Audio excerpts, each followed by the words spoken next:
ka pas edhe vështirësi, edhe sfidat ndryshme, përmende çajin. Në familjen time tek babai, ne nuk e kemi konsumu çajin në atë mënyrë si që konsumohet këtu në Kosovë. Këtu ka ceremoni çaj, po. Po, jo. Për mu ka qenë diçka e re. Shumë e vështirë në shikim të parë, si ta bëj tash këtë. Pastaj ishte familje e madhe dhe natyrisht nusja duhet të shërbej çaj 3 herë, 4 herë deri në 5 herë në ditë. Tash kur tregoj, tash më duket krejt në rregull, por aso kohë për mua ishte e vështirë.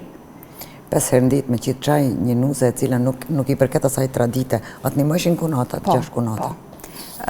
Kem pas bashkëpunim shumë të mirë me kunata, me vjehri tashmë nuk jetojnë, janë të ndjerë, uroj të prejnë parajs, sepse kem pasur bashkëpunim dhe marrëdhënie shumë të mira, sepse kur jeton në familje të mëdha, në qoftë se nuk ka bashkëpunim, është vështirë ti përfundojsh gjithë ato punë që presin prej teje,